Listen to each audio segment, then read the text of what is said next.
Hello everyone, welcome back to my channel Mampi's blog. Mampi's ব্লগে তোমাদের সবাইকে স্বাগত আর অনেক অনেক ভালোবাসা। তো আজকে দেখো আমি একটা নতুন রেসিপি নিয়ে চলে আসলাম। কি বানাচ্ছি সেটাই তোমাদের সঙ্গে শেয়ার করছি। এখানে দেখতে পাচ্ছ মোচা। আমি এইভাবে মোচাটাকে কেটে নিয়েছি, লবণ দিয়ে আর হলুদ দিয়ে মোচাটাকে জলের মধ্যে ভিজিয়ে নিয়েছি। তাহলে মোচার যে কষটা আছে সেই কষটা বেরিয়ে যাবে। এবার দেখো আমি এটা কিভাবে রান্না করছি। এবার দেখো আমি লবণ দিয়ে ভালো করে ধুয়ে নিয়ে তারপরে লবণ দিয়ে আর হলুদ দিয়ে আমি হালকা ভাপ দেব, সিদ্ধ করে নেব।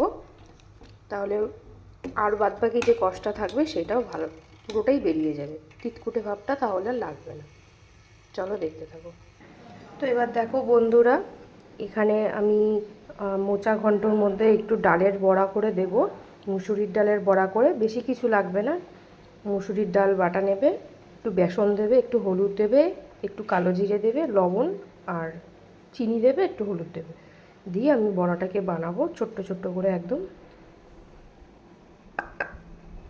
দেখো বন্ধুরা, বড়ার শেপটা ঠিক এইভাবে দেবে, ছোট ছোট করে। এর মধ্যে তোমরা বাদামও দিতে পারো আর ছোলাও দিতে পারো। আমি ছোলার বাদামটা দিলাম না, শুধু বড়া করেই দিচ্ছি। এখানে দেখো আমি বড়াগুলোকে ভেজে তুলে নিয়েছি, টুকরো করে আলু, এইভাবে টুকরো করে আলুগুলোকে কেটে নিয়েছি, আলুগুলোকেও ভেজে নেব। দেখো আলুগুলো ভাজিয়ে নিয়েছি। আর দেখো বন্ধুরা, আমার আলুটা ভাজা হয়ে গেছে, এবার আমি তুলে নেব। এবার আমি ওই তেলের মধ্যে আর একটু তেল মিশিয়ে ফোড়ন দিয়ে দেবো। এখানে গোটা তেজপাতা, গোটা জিরে আর গোটা একটা শুকনো লঙ্কা।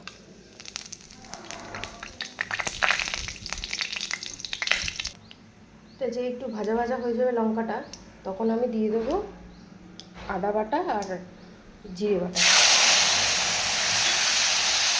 এবার আমি যে মোচাটা সেদ্ধ করেছিলাম সেই মোচাটা জল ঝরিয়ে নিয়ে এর মধ্যে দিয়ে দেবো।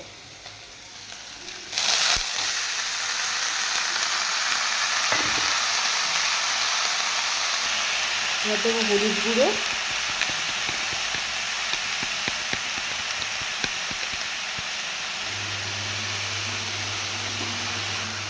পরিমাণ মতো লবণ, যেহেতু লবণ দিয়ে সেদ্ধ করে নিয়েছিলাম, লবণটা তোমরা বুঝে দেবে। দিয়ে এবার এটাকে একটু ভালো করে সাঁতলিয়ে নেব।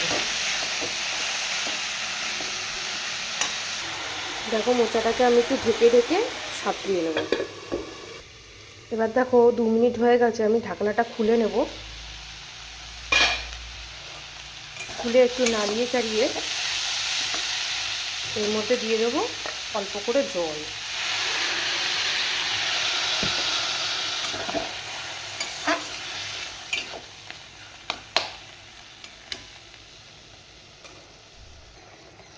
আর আলু যেগুলো ভেজে রেখে দিয়েছিলাম, আলুগুলোও আমি দিয়ে দিলাম, নাহলে আলুগুলো সেদ্ধ হবে না।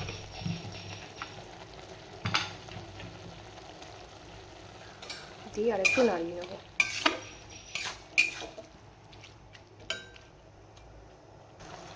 রঙটা একটু সুন্দর আনার জন্য আমি এখানে দিয়ে দিলাম একটু সামান্য করে লঙ্কা গুঁড়ো।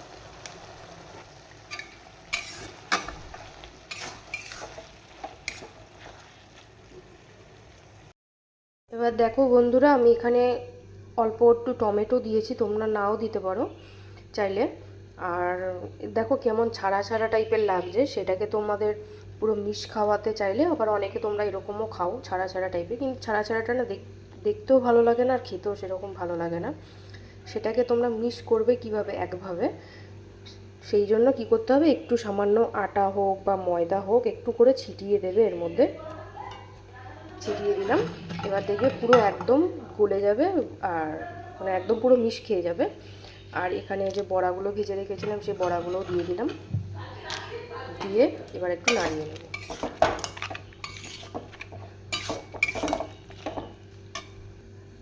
এবার এখানে দিয়ে দিলাম একটু চিনি, তোমরা তোমাদের স্বাদ অনুযায়ী চিনিটা দেবে, যে যেরকম মিষ্টি খেতে পছন্দ করো। মোচার ঘন্ট খুব ঝাল ঝাল ভালো লাগে না, একটু মিষ্টি মিষ্টি খেতে ভালো লাগে, কিন্তু সবার মুখের স্বাদ তো সমান হয় না। তাই আমি একটু আমরা একটু মিষ্টি মিষ্টি খাই দেখে একটু মিষ্টি দিয়ে দিলাম। এবার দেখো আমি নামিয়ে নেব, তাই তার আগের থেকে একটু ঘি ছড়িয়ে দিচ্ছি। ঘি আর গরম মশলা দেবো, যেহেতু নিরামিষ তরকারি হচ্ছে। নিরামিষ যে কোনো নিরামিষ তরকারিতে একটু ঘি গরম মশলা ছিটিয়ে দিলে তার স্বাদটা অন্যরকম হয়, ভালোই লাগে খেতে। এবার একটু গরম মশলা গুঁড়োও দিয়ে দেবো, দিয়ে এবার একটু ভালো করে নাড়িয়ে নেব। আমার মোটামুটি তৈরি হয়ে গেছে মোচার ঘন্ট নিরামিষ। আমি এবার নামিয়ে নেব। দেখো বন্ধুরা, আমার মোচার ঘন্ট তৈরি হয়ে গেছে। তো আমার ভিডিওটা তোমাদের কেমন লাগলো, রেসিপিটা অবশ্যই জানিও কমেন্ট করে। আর ইউটিউব থেকে যারা দেখবে তারা অবশ্যই আমার চ্যানেলটা সাবস্ক্রাইব করে দেবে। আর ফেসবুক থেকে যারা দেখবে তারা আমাকে অবশ্যই ফলো করে দেবে, শেয়ার করে দেবে, ভালো লাগলে একটা লাইক করে দেবে। চলো টাটা, দেখা হচ্ছে পরবর্তী অন্য কোনো ভিডিওতে আবার নতুন অন্য কোনো রেসিপি নিয়ে।